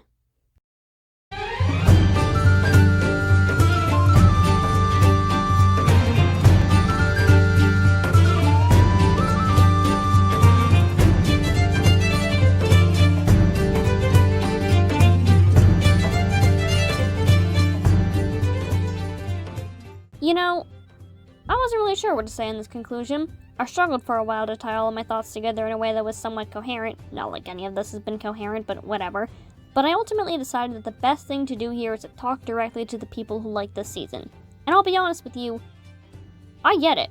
This was an amazing show in the first season, and suddenly having it go off the rails can feel like total whiplash. So a lot of people are just inclined to ignore those problems because they can't comprehend the idea that there would be problems in the first place. That's not a criticism of those people, by the way, it's just a neutral observation. I was that person for the longest time, and still am to an extent. I can't begrudge anyone who feels that way about any piece of media. But I think there's another reason for this mentality, and it comes down to the fact that this wasn't just a good show, it was a show that meant a lot for a lot of people. So many fans felt seen by our flag and the positive environment it created for minority groups. LGBTQ people, people of color, disabled people, plus-size people, they all felt accepted by the show and were able to see themselves in these characters. And I was able to see myself in some of these characters. I already talked about Ed and Stede a little bit, but there's actually another one you might not have expected. Black Pete. Hear me out, I promise I'm going somewhere with this. When I started watching Our Flag, I had just got my braces off and had to wear a retainer. This gave me a noticeable lisp that I was very self-conscious of. I tried to limit how much I talked because I was really ashamed of people knowing. But then I picked up the show after hearing some chatter about it online. And I got to see Black Pete, a character who spoke with a lisp, not only being part of a family, but finding someone who loved him for who he was and didn't care about how he sounded. I truly felt comforted, and it helped to remind me that I was loved regardless of my voice. I eventually stopped wearing my daytime retainer and my lisp went away, but I still remember that comfort I got when I first started watching, and it's a great memory to have. That's what really sticks out to me about Our Flag Means Death. A lot of people feel very seen by it, both then and now, and I think that's why most of its audience is willing to look past its flaws and are approaching this most recent season with the mentality of, well, it did a lot of good stuff, so it's good enough for me. Now that's not a completely unreasonable take to have, but then some incredibly annoying people start accusing you of wanting perfect representation. But never in the history of the world has anyone demanded representation be perfect. This is a straw man argument that fandom makes when someone dares to criticize their precious baby. What we're actually asking for is for our stories to just suck slightly less, or for creators and audiences to realize that one example in particular missed the mark a little bit. We're so desperate for good representation that when we're given a drizzle, we act like it's a hurricane. And that's wrong. We need to be willing to understand when things don't turn out well and be willing to fight for better. When you settle for less, less is all you'll be given. And this extends to our relationship with creators. Despite how you might feel, David Jenkins is not the savior of gay people. He doesn't write with liquid gold and an ostrich feather. He's not perfect. No one is. And he messed some things up. All creators do. The team is very good at writing, but they are not infallible. Most people I see in the fandom completely understand this, but there's always those people who treat creators as if they're gods among men, and that's the wrong mentality to have. Now, I think Our Flag has some of the best LGBTQ representation I've seen in any show. That's the one part of the show they've never messed up on. It's really good. I bring all of this up because our desire for good representation can blind us to the fact that stories can stumble sometimes. People look at Our Flag's status as an important and meaningful piece of media for LGBTQ representation, which it is, and decide that therefore we must not criticize it in any capacity. But we can criticize it, and we should, because that's what it means to be an adult. What I want is a world where we can have these sorts of discussions and be able to take a more nuanced view to what we watch, and where a show doing one thing you don't like or someone daring to criticize a show you do like doesn't cause you to spiral into a complete mental breakdown. There's nothing wrong with being passionate about stories. I'm passionate about our flag. I wouldn't have made this video if I wasn't. But at the end of the day, some of these things are just not worth getting worked up over. I know I've probably come across as very bitter and, dare I even say, outraged throughout this video, and while I certainly felt that way back in October, all the time it's taken me to make this video has allowed my feelings to simmer down a lot. Now I have far more positive feelings towards the season as a whole. The only thing that really made me angry was how they royally screwed up with Izzy. Outside of that, while I was critical of everything else, it was really only mediocre at worst. Which is fine, I'll take good enough over bad any day of the week. My real issue isn't the fact that this season wasn't good, because it was.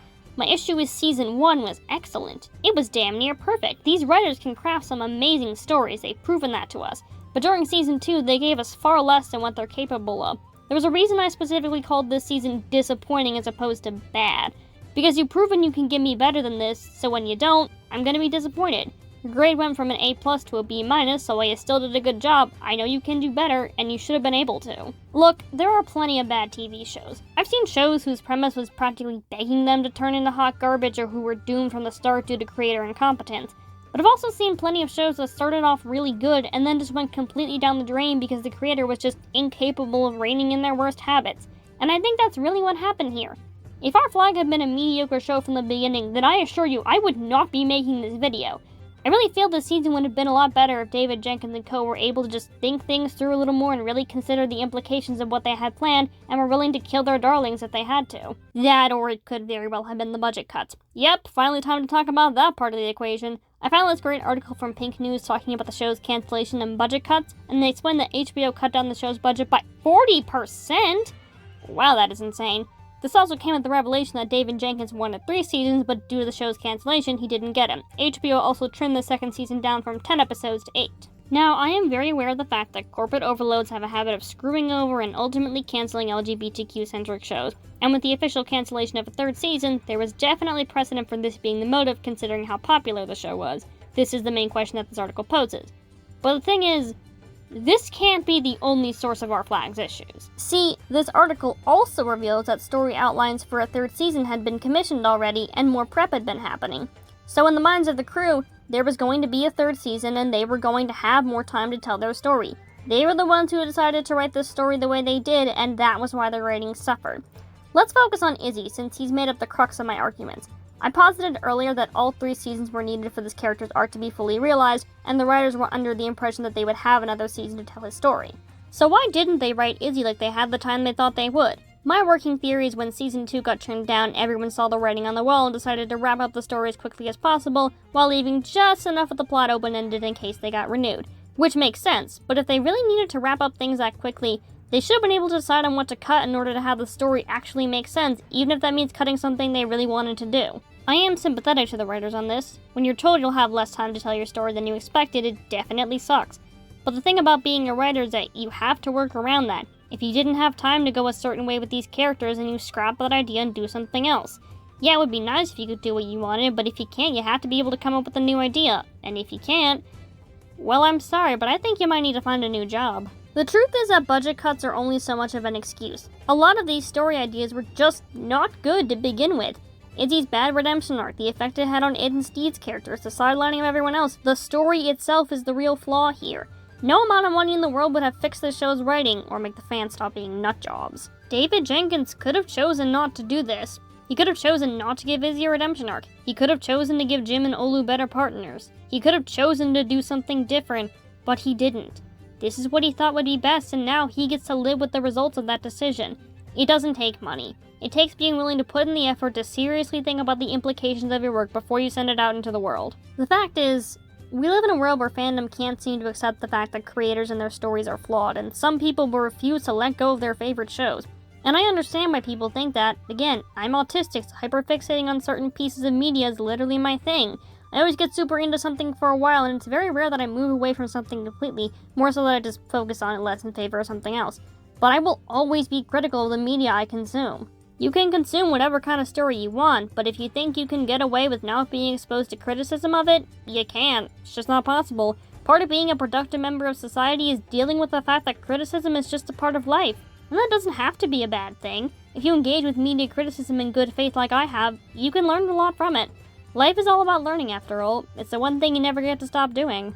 Our Flag Means Death covered a lot of interesting subjects. Abuse, drama, LGBTQ pride, racism, power and domination, vengeance, disabilities, suicidal ideation, love, friendship, recovery, healing, moving on with your life. A lot of it was handled very well, but a lot of it wasn't. Everyone in the cast and on the crew gave their all to the show, but I'm afraid they missed the mark in many capacities. I really wish we could get another chance to make up for this season with another one, but since that isn't happening, we just gotta work with what we've got. But to try and end this video on a positive note, I do think that what we got is not that bad. There were a lot of good moments, and the ending is very uplifting and manages to wrap up the story as well as it can. And the love the fanbase has for the show is truly heartwarming to me. I just hope we can look back on what we had to appreciate what our flag did right and be willing to discuss what it didn't. Whatever happens, I think we'll be okay. Well, that's all the time we have for today. If you made it this far, thanks for watching and listening to me ramble. I hope you all enjoyed my suffering and that you had a very happy Pride Month. I've earned myself a nap and some chocolate, so I'm gonna go lay down for a while. Good night, everyone.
But wait, there's more! Please enjoy this blooper reel along with some BTS photos of the show.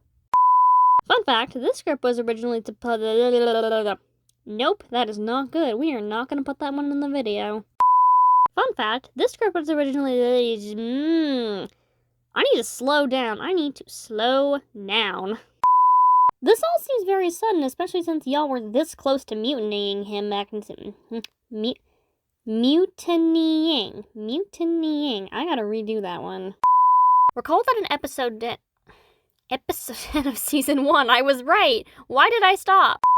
Recall that in episode 10 of season 1, Ed is starting to process his feelings over his heartbreak from Stede's abandonment, and is opening up into... Nope, I'm gonna do that again. Recall that in episode 10 of season 1, Ed is starting to process his feelings from his heartbreak over Stede's abandonment, and... I messed that up. I need to do that one again. This is one of Izzy's more egregious actions, not only just be... Nope. I need to do that again. Now, I was very curious to know what series creator David Jenkins had to say about Izzy's death, so I looked it up, and then immediately stopped recording because I really did not like that take. Izzy, on the other hand, got the brunt of Ed's cruelty, mostly through the amputation of Nope, don't like it, doing that again. I am completely aware that not all Izzy fans are Nope, doing that one again. I am completely aware that I am not good at this thing. I need to do that one again. I need to do that again. Izzy hands is our flag means death's owns. Our flag means death's own. Why did I write that? That was a terrible thing to put in the script. I'm never going to be able to say that properly. Izzy hands is our flag means death's own. I had it right! Why did I stop? Remember how I mentioned that Ed's violent? Nope. Gonna give that one another go. Okay, I know I'm laughing, but that's because it's the only thing. We're gonna do that one again. You know how in Steven Universe the creator depicts a fascist regime with us? Nope. Nope, we are gonna try that one again. Things are fine for a while until Ed's concerned over Steve potentially foreign. Nope, doing that again. One of my arguments against Izzy having a redemption arc is the fact that it was going to be very time. Nope, I'm gonna give that another go.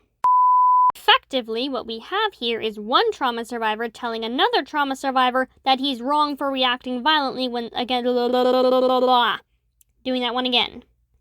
I need to get better at doing this. Anyway, as I said, the writers really didn't Jim. Whoopsie, I'm sorry. That was bad. I'm gonna do that again. Turns out the whole living in the walls theory was wrong, but it doesn't really matter that much. Alive is alive. Nope. Gonna try again on that one. Goes back to that double standard we talked about earlier, especially when Izzy's... I didn't read that fast enough. We're gonna have to give that another go. Then seeing the Swede join the crew again to fight... no, I don't like that. I'm gonna do that again. Then she and the Swede join the crew again to finally bring the whole game back to... Bring the whole game back together. Whoopsie, we're gonna do that again. That's what really sticks out to me about Our Flag Means Death. A lot of people feel very seen-eyed at both ends. Do another take. I am sympathetic to the writers on this. When you're told you have no, we're doing that one again. And with that, the audio is officially done! Woo! Oh, I'm so proud of myself. Whew. I can't wait to see how this turns out.